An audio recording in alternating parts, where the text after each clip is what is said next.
მოგესალმებით, მე მივესალმებ ჩვენს მაყურებელს, მადლობა ამ შესაძლებლობისათვის, ძალიან მძიმე ამბავია და ძალიან რთული გასარჩევი, იმიტომ რომ ამ ხელა ტრაგედია დატრიალდა. ვერ ვიტყვი რა ხან დანამდვილებით არაფერი ამ საკითხთან დაკავშირებით არ ვიცი ხა სპეკულირებისგან და პოლიტიკური შეფასებისგან თავს შევიკავებ, მაგრამ ფაქტია რომ გარკვეული კლანებისგან, გარკვეული ნაწილისგან კლანების ქართულ ოცნებასთან დაკავშირებული, როდესაც ბჭყალებში განთავისუფლდა ქართული ოცნება, მას შემდეგ დაიწყო ეს რაღაცა პროცესი სამართლის. ანუ ვიღაცები აფერხებდნენ ამ საქმის გამოძიებას, ხო, ამაზე საუბარი. ეს ხო, ეგ უთხარია, რაც ახლა ვერ შევალ მართლა ძალიან ძიმე საკითხია და ამიტომ მოვერიდები რაიმე სპეკულაციებში შესვლას, მაგრამ რაც აი დღესავით ნათელია და ხელისძულზე ჩანს, ეს არის რომ კითხვა ხო უნდა დავსვათ, იმიტომ რომ კონკრეტულად არ ამბობს რომ რაღაც ახალი გარემოება გამოიკვეთა. აქ საუბარია რომ ჩანაწერები, კამერების ჩანაწერები 5 წლის წინაც არსებობდა, გუშინდელი არა. ანუ 5 წლის წინაც შეეძლოთ ჩვეულებრივად გამოეძიებინათ ეს. ფაქტობრივად პროკურატურამ ესე უთქმელად აღიარა რომ ეს საქმე თაროზე შემოდებული ამბავი უცებ გამოამზეურეს. ახლა რატო ეხლა ეს პოლიტიკურად სჭირდებოდათ ამ მომენტში ეს იყო ვერ შეაკავეს მართლა ის რაც თქვი ჩემი აზრით განთავისუფლდა გარკვეული პიროვნებებისგან, მძიმე პიროვნებებისგან. ხო, ანუ ღარიბაშვილის კლანი შეიძლება ფარავდა. ხო, ოთარ ფარცხალაძის პერსონაჟზე ვაკეთებ მე აქცენტს. აი ამ რაღაცა უბინძურესი, შავბნელი საქმეებით ახლა ყველასთვის ცნობილია რომ ოთარ ფარცხალაძე იყო ივანიშვილის კარზე დაკავებული, ხო? ოთარ ფარცხალაძე ახლა არავისთვის არ არის უცხო ამ ქალაქში რომ იყო ის კაცი, რომელიც 1000 ბოროტებას ფარველობდა ამ ქვეყანაში. ამიტომ ხო, ვერ გეტყვით არამბილებით, მაგრამ ფაქტის ახეზეა, რაც სწორად აღნიშნეს. ანუ სანამ დედამ არ დაანონსა აქცია, და ეს როგორი წარმოიდგინეთ ახლა იგივე ხო, მასწავლებლის ახალგაზრდა მასწავლებლის პრობლემის საქმეზეც გიგავალენსაკაც ასე სანამ დედამ არ იბრძოლა, ხალხი არ შეყარა, არ დაანონსა გამოძიება ბოლომდე არ მივიდა და შემდეგ ნიკო კვარაცხელიას დედამაც რო თქვა რომ ეხლა მეც ვიბრძოლებ და აქციას გამომართავ მეორე დღეს გახსდეს. მეორე დღეს გახსდეს საქმე. ვინმეს თუ გონია როდესაც ჩვენ ვლაპარაკობთ სახელმწიფოს ჩამონგრევაზე, ინსტიტუციურ ღვევაზე, აი მობედურებაზე, რასაც იწვევს ასეთი ტიპის მმართველობა, რომ ეს უბრალოდ პოლიტიკური სიტყვებია და რაღაცა დებატში ან დისკუსიაში უპირატესობის მოპოვებისთვის ვამბობთ ხოლმე. რა ვიცი, ძალიან ცდება, იმიტომ რომ არა ვართ ჩვენ ციდან ჩამოწვენილი ხალხი და არა ვართ ზოგადად პოლიტიკოსები რაღაცა განსხვავებული ჯიშისგან გამოყვანილი ადამიანები. ჩვენ ვართ ამ ქვეყნის მოქალაქეები, ცხოვრობთ ამ სოციალურ ქსოვილში, ამ ქვეყანაში და როდესაც ესეთ რაღაცებს ვლაპარაკობთ და როდესაც ასეთ მძიმე რიტორიკას ვიყენებთ, რომ ქვეყანა ინგრევა, ინსტიტუტები როცა ინგრევა, მაშინ რა იკავებს? საქართველოში ეს ხო უცხო არ არის თან ჩვენთვის. როდესაც ქვეყანა ჩამოიშალა, რამ დაიკავა ამ ინსტიტუციების ადგილი?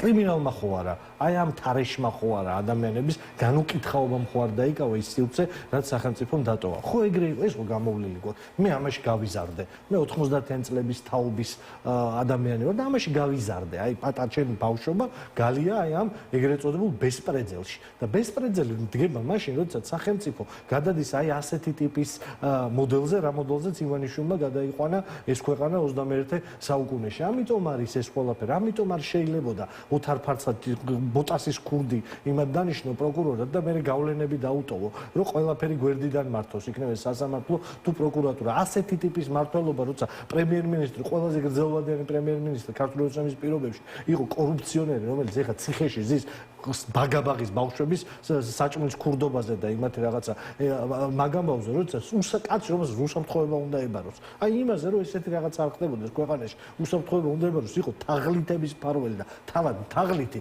აი ასეთ სახელმწიფოს როდესაც აშენებ, რა თქმა უნდა ბუნებრივი მოვლენაა ეს, რომ მარტო მაშინ იძიებს საქმეს, ანუ სამართალი მაშინ დგება, როდესაც ხელისუფლებას ეს შეაწუხებს. ეხლა აი ხო გავალენის ამბავი მიაწვათ. ხო, თორე ჩაფარცხვით არ დაიწყო, როგორც აქამდე ეს გაუკეთებიათ, ხო, იმის შემთხვევაში, რა ქვია, ხორავას ქუჩის საქმის შემთხვევაში და ასე შემდეგ და ასე შემდეგ. არ ვიცი, კიდე უნდა ველოდოთ ალბათ სხვა საქმეების გამო. უნდა ველოდოთ, ამასაც უნდა ველოდოთ. უბედურებას უნდა ველოდოთ ამ ქვეყანაში კრიმინალის გააქტიურების თვალსაზრისით. ხო, ხედავთ რა ხდებოდა დღეს სასამართლოს ეზოში. ხო, ხედავთ, რომ არ ბოდიში და ფეხებზე კიდია რაღაცა გაუმკვეველი კლანების ვიღაცა, იმას აქვე ფეხიც ბიჭებს ერთმანეთისთვის ცემატყების გამართვა იმაში სასამართლოს ეზოში. მე და შენ ჯანგველაძის ყოლობის საქმეზე შევახსენოთ ჩვენს უთხრათ რა მოხდა რომ სასამართლოში იხილებოდა ეს ჯანგველაძის შეკვეთის ყოლობის საქმე და ორი კლანის წარმომადგენლები ერთმანეთს ჯგუფის ხო ერთმანეთს მიქაძეევის და ჯანგველაძის წარმომადგენლები ცემატყება გამართეს სასამართლოში მე და შენ ამის მეასწედი რო გავაკეთოთ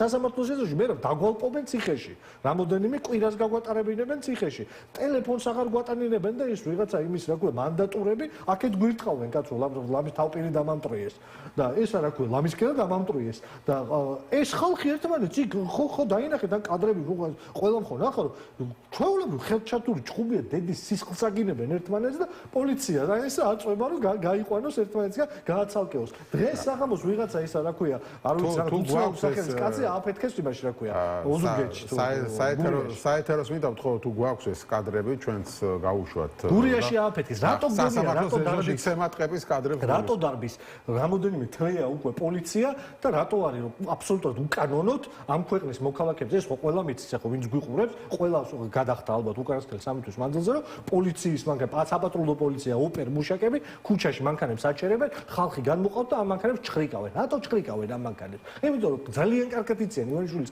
კარზე რომ კრიმინალი ამ ქვეყანაში ისეთი გააქტიურებულია ეს რაღაცა ვენდეტები ისეთი გააქტიურებულია რომ გადავდივართ აი ისო ბნელ ფაზაში აი ეს ქვეყანა ძლივს რო ამოვატრიეთ ისევ ამ ფაზაში გადადის პროცესი კაცო აგერ დღესაც ვიღაცა აფეთქეს იმაში რა ქვია გურიაში აგრეთვე რაღაცა კრიმინალური ავტორიტეტის ისა ზედმეტსახელი არის ნახსენები აი ეს ხდება რომ საკრებულოს თავმჯდომარე ჩოხატაურის პოლიციელს უმოწყალოდ სცემს იმიტომ რომ ისა რა ქვია რაღაც ქურდებს პატივს არცემს თუ არ ვიცი რა გავსი რაღაცა ქურდული ამის გარჩევა აი ამ ქვეყანაში ცხოვრობ და მე რა ხდება იმას გირაოთი გამოუშვებენ უბრალოდ ეხლა ვეღარ გადაფარეს და ის კაცი ციხეში დააბრუნეს და მზე ამაღლობელი სილის გარტყმის გამო 2 წელს უნდა იხდიდეს და 1 წუთი გირაოთი არ გამოუშვიათ ციხიდან აი ესეთი სამართლის ქვეყანაში სადაც იქნება რაღაცა კასტები ადამიანებს რომელთაც ეხებათ სამართალი და ისეთები რომელთაც არ ეხებათ და ვერასდროს ვერ იპოვენ ამ სამართალს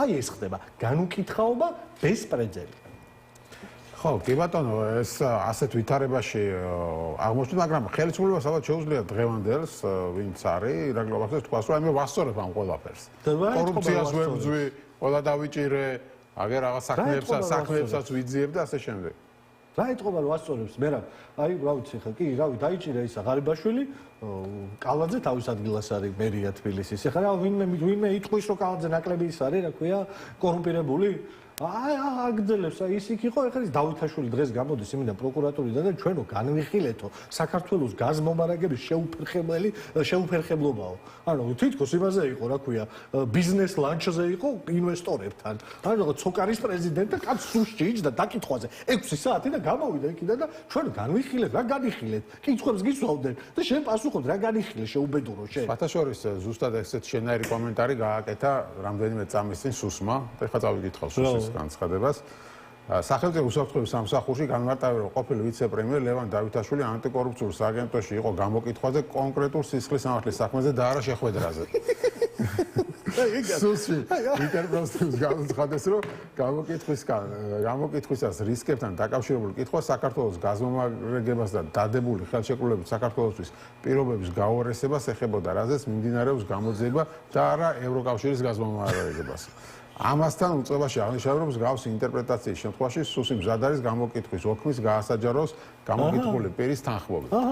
ხო, იმიტომ რომ დავითაშვილმა თქვა რომ რაღაცა შეხვედრაზე იყო რა. შეხვედრაზე ევროპის გაზმომარაგების საკითხებს რამე რისკს ხო არ ქმნის, ამას ეხებოდა და ეხლა მეც კითხვები დავსვი რომ რასტიშავს ეხლა ევროპის გაზმომარაგება რისკს რატომ უნდა ქმნიდეს. ხო, ჩვენი მხრიდან არ ვიცი ხო არ აშანტაჟებენ აზერბაიჯანს ვიფიქრე ან რაღაცა ევროპას რომ გადაგიკეტავთ. აი ამ ცირკში ვართ რა, ცირკია ეს ყველაფერი, ანუ კლოუნა და რომელიც უბრალოდ ეხლა კი რაღაცა სხვა ვითარებაში ვიყო ჩვენ სასაცილო იყოს, მაგრამ აფერ სასაცილო ამაში არ არის. კიდევ ერთხელ ვამბობ, ანუ შეუძლებელია რომ სანამ პოლიტიკური პასუხისმგებელი ცივილიზებულ სამყაროში რა, ნახევრად ცივილიზებულ სამყაროში კი ასეთი ამბები რო ხდება და პოლიტიკური პასუხისმგებლობა რო არ დგება, მე შეუძლია კი გეთანხმები რომ პროპაგანდის გზით კობახიძეს რა თქმა უნდა შეუძლია თქვა რომ კი ძმაო ვასწორებთ.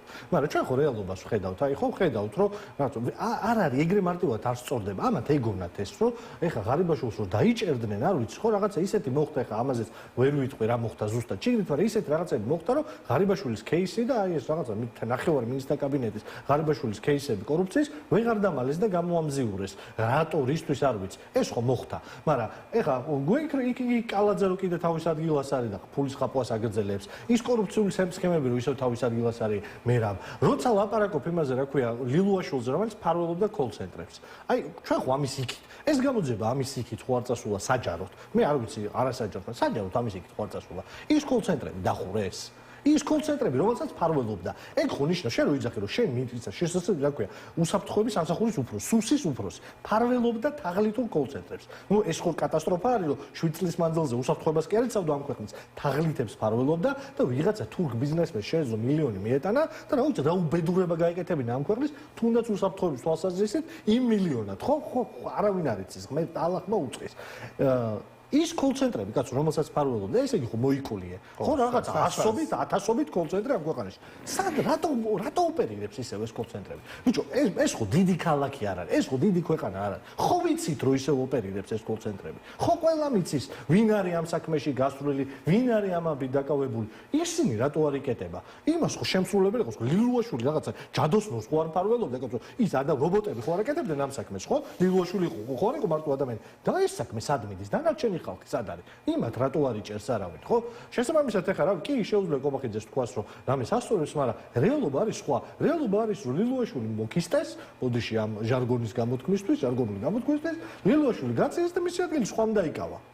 ხო, ასევე კიდე გვახსენდება აი ეს მილიარდობით რაღაც რუსული რუბლი რო შემოიტანეს სავალუტო ჯიხურში გასათეთრებლად. საუბარი იყო რაღაცა მეგონა 57 მილიარდის რუბლზე.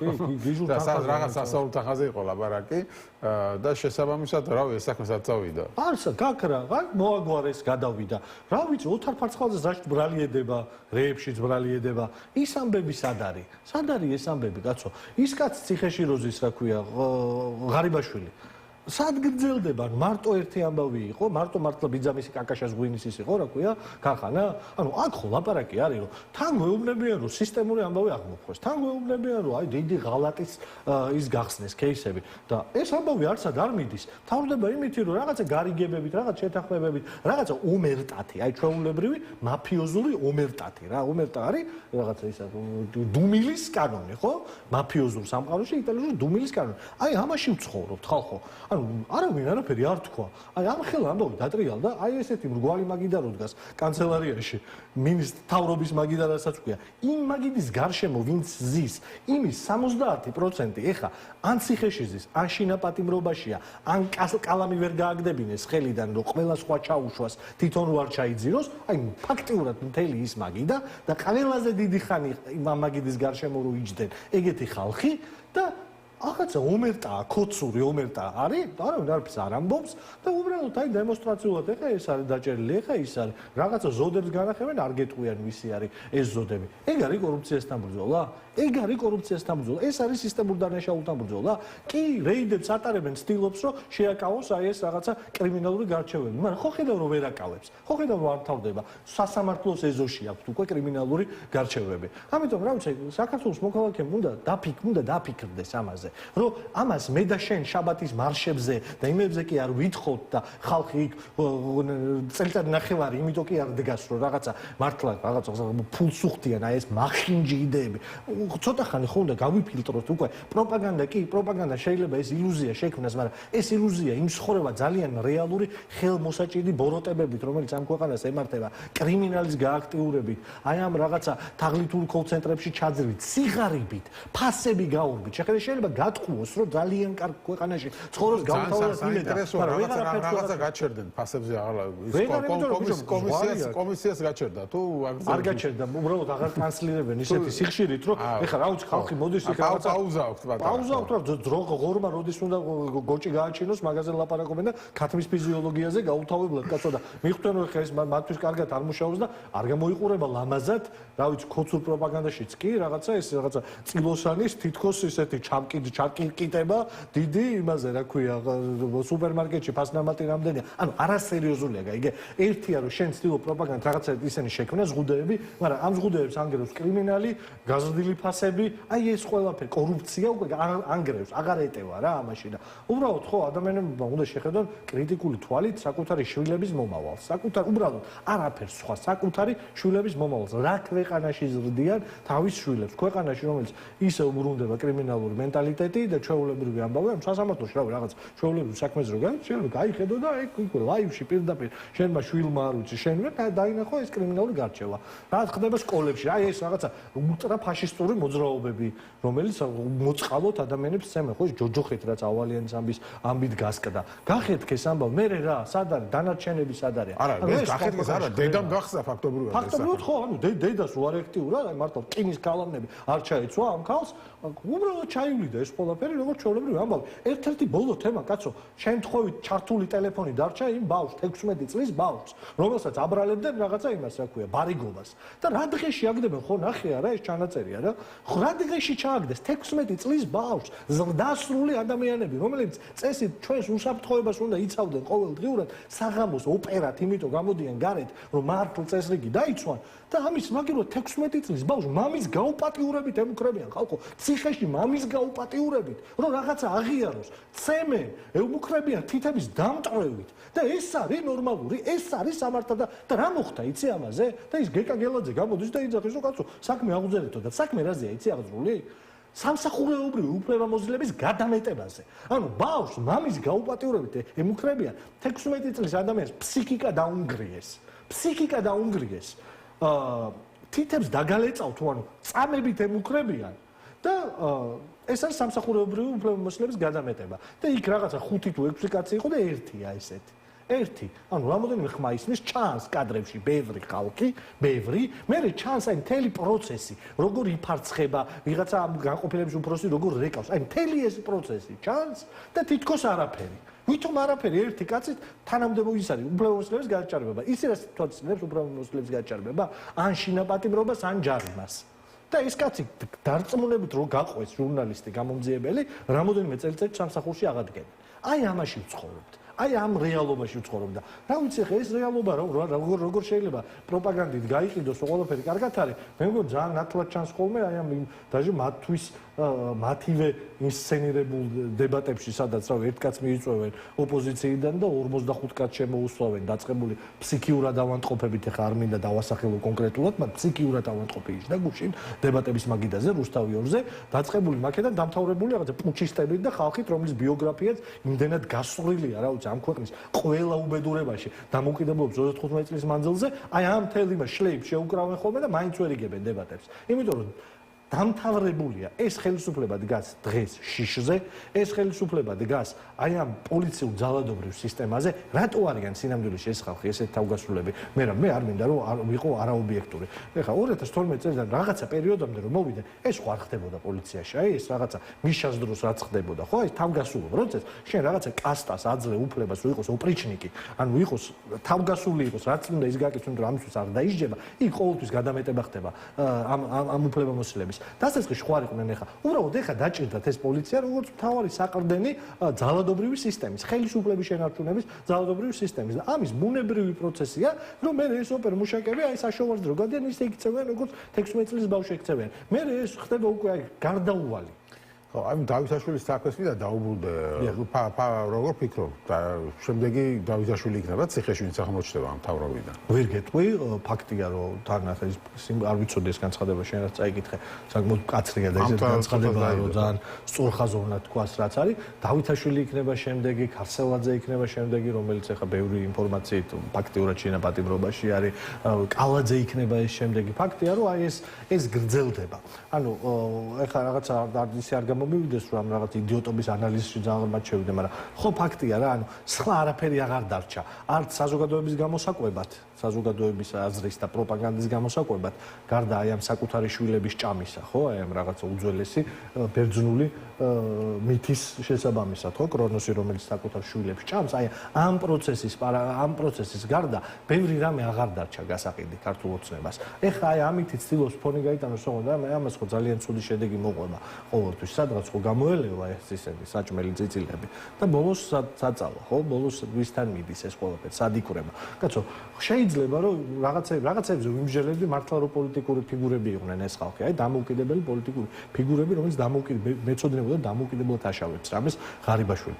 ვიზია ლაპარაკი. ივანიშვილის ერთი კომპანიის დირექტორი, მეორე კომპანია, ანუ ამ ხალხს პოლიტიკური ბიოგრაფია მე რა არა აქვს. შენ ხო ჩემზე ბევრად კარგად იცი და ინფორმირებული ხარ ფაქტობრივად ლამის ამ ქვეყნის მთელი დამოუკიდებლობის ისტორიით მოყვები პოლიტიკურ სივრცეს. ამ ხალხის შეგლებდა გვარები. არსად არავის არ გაუგონია, სანამ იმ თანამდებობებზე არ დაინიშნა, რაზეც ივანიშვილმა დასვა. ეს ხო მისი წიაღია. მართლა მისი შვილები არიან. ფაქტობრივად ღარიბაშვილზე ხო იძახდა, ფაქტობრივად ჩემი შვილი არის. ეს ხო ამ კაცის მოყვანილი ხალხია. ისინი რასაც აკეთებდნენ, ეს ხო ივანიშვილის მიცემულია. ეხა ეს რაღაცა მეორე ჯიშის კონცერტი. ივანიშვილი ყველანაირ პასუხისმგებლობას აირიდებს. პოლიტიკურსაც კი ანუ ეს მისი მომხრეები მას არ აკისრებენ არაფერზე პასუხისმგებლობას.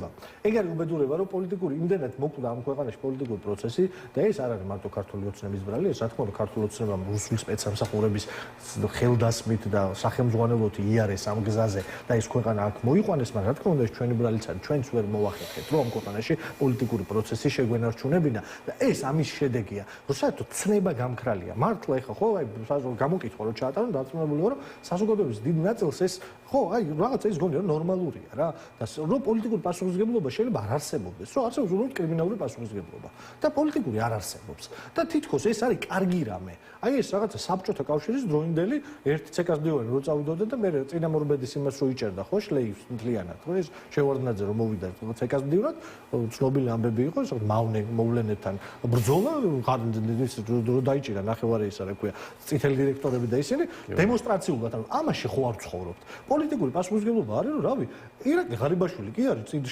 შემდგომი პრემიერ-მინისტრი რომელსაც თავის წინამორბედი დაიჭირა ოღონდ ვინმეს ხო დავიცოდა რომ ირაკლი ღარიბაშვილი ირაკლი კობახიძეს გულისხმობ ირაკლი კობახიძე პარლამენტში პირველი კაცი იყო ფაქტიურად ხო ფრაქციის ის იყო რა ქვია ლიდერი იყო უმრავლესობის თავმჯდომარე ირაკლი კობახიძის დამტკიცებულია მინისტრად ეს კაცი ირაკლი კობახიძის დამტკიცებულია ეს მთავრობა მისი ცნობილი განცხადება სხვათა შორის რომელიც მან ერთ-ერთ ტელეკომპანიის ეთერში გააკეთა და ხშირად უტრიალებენ რომ აი ჩვენი გუნდის წევრებსო დაუდო წინ ფული ხელს არ მოკიდებენო იქ მან ხაზი გაუსვა საპარლამენტო გუნდს ანუ იმ ეთერშიც კი ეს მე არ ვიცი 2018 წლის ეთერია თუ 2019 რაღაცა გამოსულა ხო ძველი ეთერია მაგრამ დღეს როცა უკან შეუტრიალეს კობახიძემ უპასუხა რომ მე იქო თელ გუნდზე კი არ ვთქვიო მე იქ ვამბობო ჩვენი საპარლამენტო გუნდს რო დაუდო ხო და გონია რომ კარგი რამე ამით რა გამოდის იცი რომ მაშინაც კი იცოდა რომ თავრობაზე თავს ვერ დადებდა და ანუ ის კი არ თქვა რომ აი მთელი ქართულ ოცნებაზე ფული რო დაუდო წი ხელს არ მოკიდებენო აკონკრეტებს რომ საპარლამენტო გუნდს რო დაუდო ჩემსასო წინო ფულს არ მოკიდო ანუ მაშინაც კი თავი არ დადო ღარიბაშვილს და სხვებზე ანუ მაშინაც გამოდის რომ იცოდა რა ხდებოდა ოღონდ ხმამიცა მანამდე ხმამიცა გახარიას რომელზეც მე გამოვიდოდი თქვა რომ კაცო დაგვირეკესო ანუ ესეთი მონები ვართო მე სუვერენიტეტზე ლაპარაკობენ მართლა ხო სუვერენიტეტზე ლაპარაკობენ დამოუკიდებლობაზე ლაპარაკობენ და ანუ ერთი პრემიერ-მინისტრი დიპ სტეიტმა დამირეკავ თან არ არსებობს ისეთი რა ბუნდოვანმა რაღაცა ნისლიდან ვიღაცამ დაურეკა და უთხრა რომ ეგო პრემიერ-მინისტრი დანიშნესო და ამდენი გვამი ცოცხალი მივიდა პარლამენტში და მწვანე ღილაკს დააჭირა ხელი. ანუ ეს ხო ერთი კაცი აირჩიეს და მაგის მერე აირჩიეს ხალხი რომელზეც იცოდნენ რომ ბოდიში და გათახსირებულები იყვნენ. იცოდნენ რომ აი ისინი თაღლითები, მაიმუნები, კორუფციონერები იყვნენ და დღეს გონია რომ მართლა კაი რამე თქვა ამით რომ არა კაცო მე ჩემ ხალხზე ვამბობდიო, ჩემებზე ვამბობდიო. რა ვიზია არიზე ამბობდა ოხანაშვილზე? ხო, და მას ბამუკამდინარაძეზე ამბობდა. ანუ ესენი არიან ეხა აი ამაში უბრალოდ ეხა მე მგონია რომ ყველა ის ირღვევა, ყველა მათი აი ეს აქამდე ნაფოფინები და ნაშენები, აი ეს მითები, ეხა ირღვევა, მგონია რომ დროის ამბავია, გაძლების ომში ვართ, რომ აი ეს საზოგადოების დიდი ნაწილი დღე მიხვდება რომ აი ეს ყველაფერი არის ფიქცია და რომ ამაში ცხოვრება არ შეიძლება. კი, დღეს არ არსებობს აი ეს ცნება პოლიტიკური პასუხისმგებლობის, მაგრამ რა ვიცი, ყველას უნდა ისმოდეს რომ ეს ხალხი ღარიბია, იმიტომ რომ ივანიშვილი არის ხელისუფლებაში. ფასები იზრდება, იმიტომ რომ ივანიშვილი არის ხელისუფლებაში. ღარიბაშვილი იპარავს, იმიტომ რომ ივანიშვილია ხელისუფლებაში. ღარიბაშვილს არ დაესიზმრებოდა. ამას რატომ ამბობ? შეხედე, უბრალოდ რაღაცა იმაში რითმში კი არ ჯდება. ღარიბაშვილს თავს დავდებ. რავი, შვილს დავიფიცებ, რომ არ დაესიზმრებოდა. არც ერთი საჯარო თანამდებობა ივანიშვილის ხელის ბიჭი რო არ ყოფილიყო მანამდე, ხო? ხო ვიცით ეს. ლილუაშვილი თავის ცხოვრების ვერც ერთ ეტაპზე ვერ გახდებოდა სუსის უფროსი, რომ ივანიშვილის ელიტაბურჯის დირექტორი არ ყოფილიყო მანამდე. ქარსელაძე ვერასდროს ვერ იქნებოდა იმის მინისტრი, რამის მინისტრი, რომ არა მისი სიახლოვე ივანიშვილის ხელის ბიჭი ლილუაშვილისადმი. ანუ ეს ხალხი კიდევ ერთხელ ვამბობ, არცაიდან აღმოცენებული სარეველაა ქართული პოლიტიკის, რომელთაც არავითარი საჯარო წარსული არ აქვს, არაფერი არ გაუკეთებიათ ქართულ პოლიტიკაში, არაფერი სასარგებლო არ გაუკეთებიათ ქართული საზოგადოებისთვის, ერთადერთი კაცის მსახურებაში იყვნენ მთელი ცხოვრება და ბოლომდე ამ კაცის მსახურებაში დარჩეს და აი ეხა, არ ვიცი, მე მგონი, აი ამ სიტყვების მერე ბავშვიც ხდება, ხო? რომ ივანიშვილის პასუხისმგებლობა ყველა ამ ადამიანის თანამდებობაზე ყოფნის ყოველ დღეში, საათში და წუთში არის. ყველაფერი ივანიშვილის ბრალი. თუმცა ფაქტია რომ წყლიდან სულშრალი გამოდის, ხო? ამას ახერხებს. ანუ წარმოგიდგენთ პრეზიდენტები, რომელიც მან წარადგინა, პრემიერ-მინისტრები, ზოგი მოღალატე აღმოჩნდა, პრეზიდენტები რიცხვში ყველა. ეს არ არის მოღალატე. აველაშვილის გარდა. ეს არ არის მოღალატე. ეს მოღალატე აღმოჩნდა. პრემიერი, რომელიც წარადგინა, ზოგი ცუდი აღმოჩნდა, ზოგი კორუმპირებული, ზოგი მოღალატე გახარია და ასე შემდეგ. ყველა გათახსირებული იყო. ანუ ყველა მისი საკადრო გადაწყვეტილება იყო, მაგრამ მიუხედავად ამისა, ოცნების მომხრეები ივანიშვილზე მაინც დიდი წარმოდგენის არიან. ანუ ამდენი შეცდომის მიუხედავად, რომ ყველა ნაბიჯზე შეცდომას უშვებდა, მე მგონია რომ ეს შიშის ფაქტორი მუშაობს დღეს და განცხადებით არ ვიცი ახლა ცუდი და მოღალატე ხალხი დანიშნა მაინც ჩვენს არის რა ქვია მაინც ის არის მენეჯმენტი მისი კანიოკია ჩემიო და ეხლა თან უნდა ჩავთვალოთ რომ ყველა ცუდი იყო და ეს არის კაი ეს ტიპია კაი რა აი ეს იმ დღეს იმაში უყურებდი რა ქვია იმას იმედის დებატებს უყურებდი და არ ვიცი ხო ეხლა რატო უნდა მოგიდეს ზრდასრულ ადამიანს რომელსაც გათავისუფლებული გაქვს რომ ქვეყნის პრემიერ-მინისტრი ხარ ელაპარაკებოდა ეს ერასმუსის დირექტორი არაჩვეულებრივ ქალბატონს არ ვიცნობდი და დიდი პატივისცემა მინდა აქედან დაუდოსტრო რომელიც ეუბნებოდა რომ ხო ბატონო ირაკლი ახლა რა გისმენთ და იურისპრუდენციის იქით არც ერთი სასწავლო კურსი შესახებ არაფერი არ იცით და კაცი პრემიერ-მინისტრი ხარ ხო ცოტა ხოლმე გესმოდი შენი ის რა ქვია სტატუსი და აი ესე იდგო გამწარდა ამაზე და იძახდა თქვენზე მეტი მაინც ვიცი ამას მეურებდა აი სასაცილო ტიპია ხალხო აი სასაცილოდ ბანძი ტიპია სასაცილოდ ანუ პრემიერ-მინისტრი ან რა დღეში არიან წარმოიდგინეთ რომ აი დღეს ხო უშე ხო გამოჩნდა ეს კირცხალია რომ დასვეს იმ კირცხალი მეტყოლება არ იცის კაცო რა იმაზე განათლებაზე ცოდნაზე არ ლაპარაკი ამბანიც ასოებს უეცნობს და გამოჩნდა რომ ლაპარაკი არ ცოტა კითხვაც ვერ იგებდა პასუხს ვერ ეცემდა პრემიერ-მინისტრს უწევს ყველა ჯერზე ხან ექსპერტებთან ხან პოლიტიკოსებთან ყველასთან დაждობა უწევს დებატებში პრემიერ-მინისტრს ეხლა გმერთს არც ის არ უქნია და იქ რა ქვია მინისტრები ყავს ხოლმე იმეებად რა ქვია ფურცლებს ის ადეიშვილის მოადგილე როიში და გვარის უმავი წყდება იმ ადეიშვილის მონაწილე ფურცლებს იმაშვებოდა აძლევდა რომ ეხლა ეს არის რეფორმა ანუ აი ამაში ცხოვრება რა ვერ ხვდები ესე მე არ მგონია რომ ქართული საზოგადოების პოლიტიკური გემოვნება ცნობიერება ეგრე დაეცა რომ ამ ყველაფერს ნორმად იღებს მე მგონია რომ შიშის ფაქტორი რომელიც არის დღეს მთავარი საყრდენი ძალაუფლების აი ეს შიშის ფაქტორი მუშაობს და ეს შიშის ფაქტორია ის რაც საჯაროდ ჩვენ მოქალაქეების უმრავლესობას ზღუდავს იმაში რომ გამოვიდეს და დააფიქსიროს თავისი აზრი, იმიტომ რომ დარწმუნებული ვარ რომ ნებისმიერ არჩევნების პირობებში ესენი დამთავრებულები არიან. შეუძლებელია ამაში ცხოვრება. შეუძლებელია რომ ეს კაცი სერიოზულად აღიქვა. ჩვეულებრივი ერთ რიგით ფუნქციონერს რო ეუბნება, რაღაცა ერასმუსის დირექტორს რო ეუბნები შენზე მეტი ვიცი. აი ამას რო უმეორებს, იმიტომ რომ იმან თქო რაღაცები არ იციო. აი ეგ ეს თუ იმის ნორმალური გონია და რა ვიცი.